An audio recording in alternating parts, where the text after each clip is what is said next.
Okay, so you want to book a cruise and you see that glorious price of $5.99 come across your screen and you think, we could totally do that. Yeah, not quite. Because that $5.99 cruise, it's not going to cost you $5.99 total. So today, I'm going to actually take you through how I plan for our family of three's cruise vacation. And the very first thing that we always make sure we take care of first is our real budget.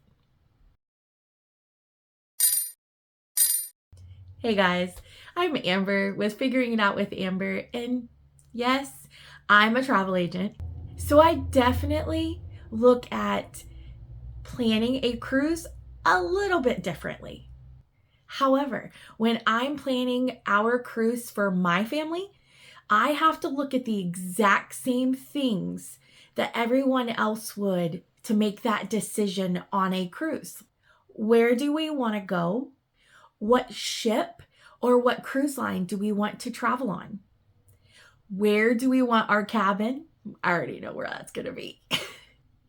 What extras do we even want for our vacation? And the number one most important thing, how much money is Chad going to let me spend? That's always a toss-up. The very first step in planning our family cruise vacation is setting that budget. And you know what? For that, I have to consult my financial advisor, aka my husband. Because you want to know what? In my head, I'm already at a sweet level, drinking my nice little fruity drink and ordering some room service and letting somebody bring it to me on my balcony. And my husband is over here like, that's my husband in my head and sometimes vocally. Amber, we haven't even booked anything yet. So Chad's job is to keep my cruise dreams somewhere in the vicinity of what our bank account is or what it can handle.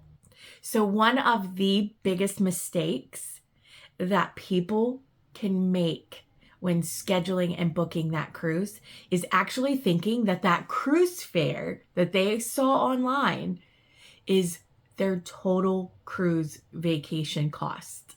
Because you want to know what? That cruise fare is a very small piece. Okay, so maybe it's not that small, but it's a small piece in the total vacation cost. And for our family of three, I want to know what that actual full vacation is going to cost us totally.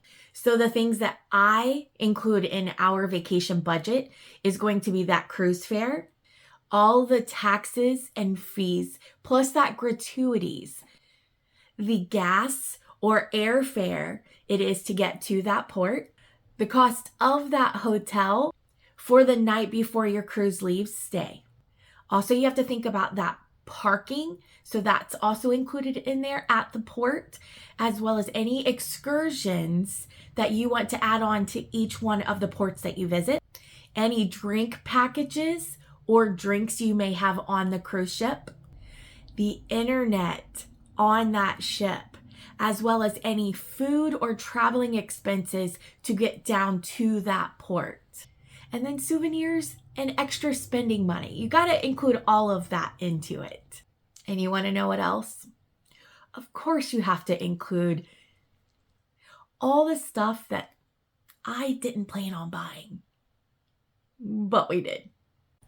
And now once I know what we realistically can spend, then I can actually start deciding where I want that money to go. Because every single family vacation is different. And for us, I'm planning for 3 people. That'd be me, Chad, and our son, Oren. And for me, that's something definitely worth paying for. It might not be to everybody else, but to me it is. And maybe You don't care where that cabin is located because you're barely in it. But then again, maybe you're like me and you want that ocean view balcony cabin. Or then again, maybe you want to save the extra cost in getting a balcony and put that towards an excursion. Or 2. Or maybe 3. But you know what? There is no one right way to cruise. And the goal is, honestly, to spend the money on things that make your family vacation the best that it can be. But you want to know one of the things that people sometimes forget when they're looking at that amazing cruise deal? You still have to get to that port. And for us, that usually is trying to figure out if we're going to drive or fly. My husband's trying to get me to fly, but I'm a drive girl. And if we're driving, which we usually are, you got to think of that gas, the food, the hotel, the parking, because you're going to have to park at the port and at your hotel. Some hotels have it included and some don't. You have to pay that extra parking fee. And for us, it's apparently that we have to make sure there is a Buc-ee's within a reasonable distance of our route. And don't forget, that Buc-ee's is part of that cruise vacation budget also. Now, one thing that I like to make sure that I do is I like to give myself a little bit of a cushion in that budget. Because something always, absolutely always comes up. Because maybe you find an excursion, or we find an excursion that we really want to do. Or my son sees something that he really wants. And maybe I find something that I absolutely do not need, but suddenly can't imagine going home without it. We've got a lot of those here at this house. And again, it's still part of that stuff Amber didn't plan on buying, but did. But you know what? I would so much rather provide that little cushion and not have to worry about every single dollar that we are spending.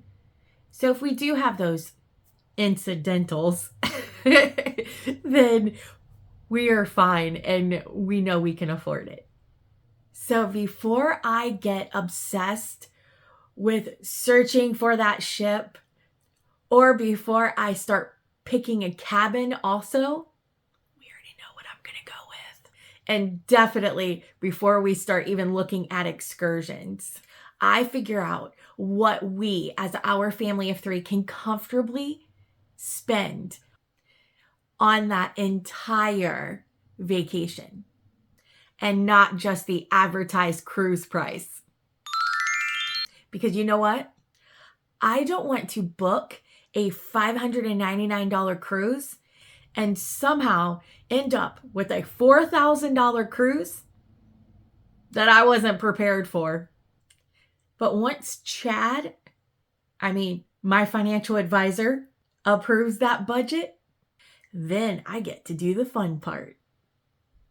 Now, we get to start shopping for what destination we want to go to, what ship, what does every single one of these ships have that is going to be fun for my son Oren, and honestly, which cruise actually makes sense for our family cruise. And guess what? That's what we're going to talk about in part 2. Because picking a cruise just because it's cheap, but yeah, we're not doing that. We're going to be figuring it out.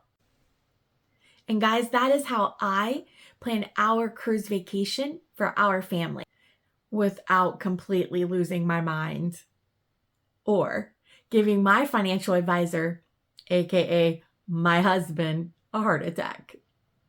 But like I said, this is just part 1. We're definitely not done yet.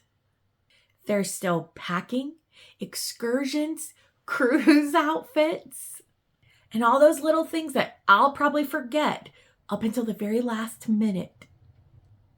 And of course, the actual cruise. So, if you're planning a cruise too, or if you just want to watch me figure all this out as we go, hit subscribe and come along with us, because I'm Amber and I definitely don't have it all figured out, but I am figuring it out one adventure at a time. I'll see you guys in the next one. Bye.